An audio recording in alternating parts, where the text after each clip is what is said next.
Let's talk a little bit about plagiarism. I'm sure you are all familiar with plagiarism when it is direct and malicious. But what is far more common and can be equally problematic is unintentional plagiarism or uninformed plagiarism. I have run into this with a surprising percentage of graduate students, so I want to take this moment to make sure you are fully aware of some of the more unintentional plagiarism that I see all the time, so that you might avoid this pitfall. Here is an example of direct plagiarism, the type of plagiarism that most of us are familiar with. I am taking this example out of a paper that I am an author on, and in this case I have copy and pasted the methods paragraph from the abstract with no citation following it. This is the most obvious form of plagiarism, and I would define it as malicious, since the person doing this knows that the writing is not theirs and does not give credit to the actual author. Next, we have an example that is not plagiarism. If you copy a section of someone's writing and put quotes around the text, that indicates that the writing is not yours.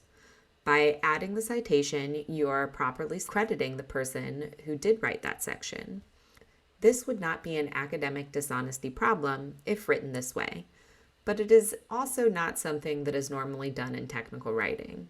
It is commonplace in other fields like history, where a person is quoting a historical saying. Now we come to some unintentional plagiarism. This is the type of thing that I see commonly in this class.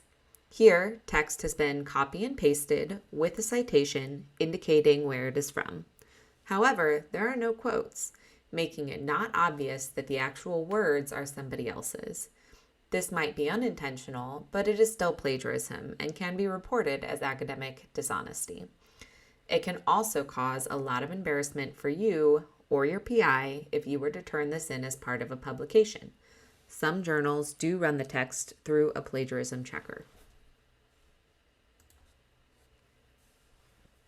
Next is what I see most commonly in this course, which is unintentional plagiarism via paraphrasing. Here's an example of plagiarism of the first sentence of the methods paragraph. I switched the order that the three imaging modalities are listed in. I also replaced several words like consecutive with in a row. This sentence still holds the same meaning and is taking the idea of someone else's work and claiming it as your own. I have also seen this done to whole paragraphs of text, changing a few words around or even switching some sentence order, but this would still be considered plagiarism. It is actually quite easy to unintentionally plagiarize. If you have your source open on one screen and your document open on the other, it is easy to copy someone's format while just rewording. In fact, it can be difficult to come up with a new format when you are staring at someone else's example. So my recommendation is always read several sources for a topic so that you can see it presented in different ways.